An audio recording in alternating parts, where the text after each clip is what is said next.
to come.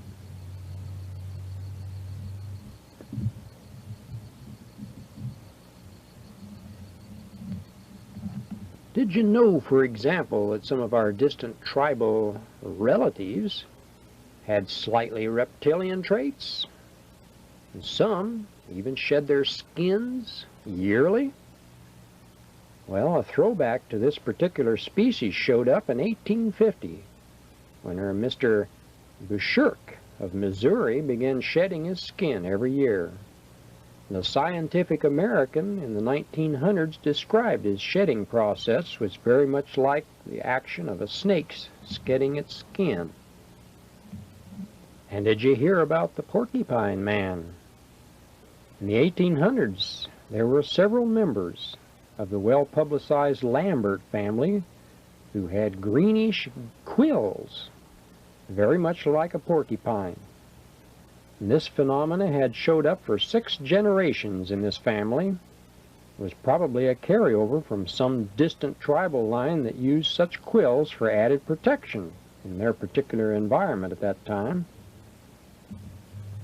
Well, of the case of the East Tennessee woman, who's twice shed the various bones in her body, is truly unique.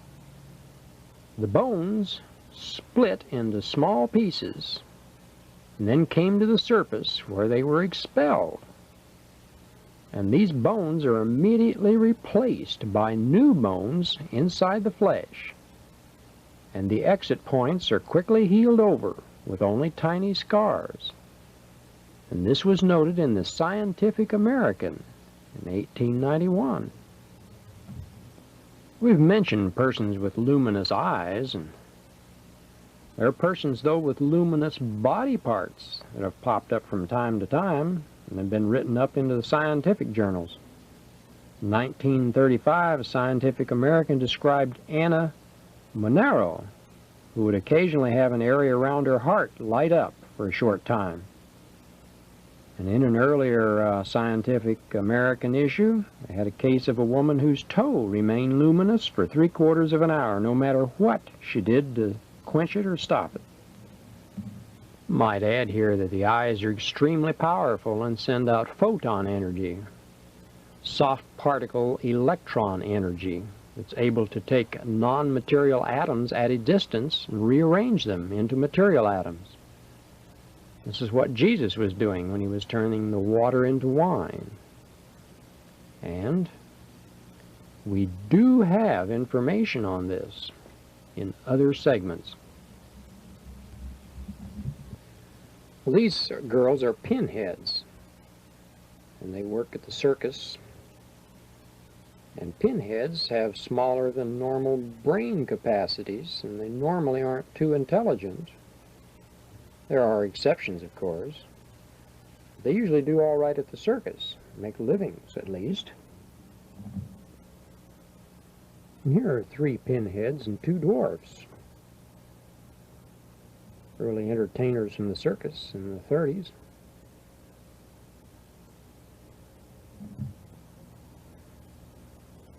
Bright, upstanding group, probably happier than most. There are numerous cases on records where both men and women nursed babies not their own when the need rose. Once the cells of the body communicate the need, they can quickly change to mammary tissue and produce milk. Girls and very old women have all nursed as much as was necessary. One Japanese woman was recorded as giving 12 pints of milk a day. Hormones in the meat of modern countries have been responsible for a much earlier maturity in girls for the past 20-30 years. Hormones are fed to chickens and cattle to accelerate their growth now. Men and male animals are on record as giving milk. Some early missionaries reported there was a tribe in Brazil who had the men of the tribe furnish all of the children's milk needs. Another example from the Gould's medical text.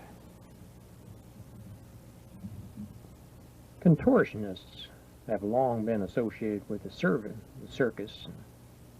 been able to do amazing things with their bodies, dislocate their muscles. Contortionists like Sandow, who we pointed out before, could also use extra normal muscle control to perform amazing acts. Well, Chang and Eng were first seen by a captain at Bangkok in 1824, and they were rowing a boat. After a brief European tour, they came to the United States and eventually did well enough to marry. Unfortunately, the wives couldn't get along well at all and fought like wildcats most of the time. So they couldn't all live under the same roof, and they took turns living in each other's homes. And close to the end of their lives, Chang started to drink pretty heavily, and for the first time there was a little friction even between these two, these Siamese twins. And fortunately, they didn't try to separate them from each other earlier, because later they found such an operation would have been impossible. It was a metabolism disorder that kept Benny here and his diseased brother Billy in the Guinness Book of Records. And this is Benny's brother Billy, a couple of years before he passed away. Well, Bill and his brother ran about 800 pounds, and fat people like them gain weight regardless of their diet. And some persons have had success by having a good portion of their guts removed so that the food they eat will not be as efficiently absorbed. Most circus fat women have ranged from 400 to 700 pounds, but cases of 1,000 pounds are in the old medical volumes. This girl was called La Monstrea. She was done by the great painter Carino, because she was not only dwarfed, but feeble-minded and grotesquely fat. All of this tended to fascinate people of a few centuries ago. In fact, people were fascinated up to a few years ago. The fat people. Fortunately or unfortunately, the trend is changing, and people are no longer interested as a whole. And quite a number of fat people have reached their huge size simply because they ate too much. They had an unnatural craving for sensation. Because actually, fat cells remain at the same count in the body. They just increase in size. And thus it's possible to reduce, expand size by proper mental control. Either one. All you have to do is convince your body that that cell grows bigger or smaller. But this is a longer tail. Well, this 496-pound New Yorker just couldn't discipline his appetite, and this is the result. The gentlemen are standing in his pants here. Should cover the subject in a way, and some persons chase after various sensations in life and spend their lives seeking pleasure through perverted appetites, and few of these persons live long, since the body can only hold up under so much abuse. And gluttons are typical. Milo of Greece, who we mentioned before, was known to have eaten a whole 150-pound heifer in a day. And Ediso Needles of Detroit regularly ate 15 chickens, 60 pork chops at a single meal. Like drug addicts and alcoholics, most persons who have no self-control at all are in deep trouble. And both here and in the physical, and in the non-physical astral planes after they die. Now, the lower astral levels are filled with unhappy souls who are getting their consuming passions erased from their systems the hard way.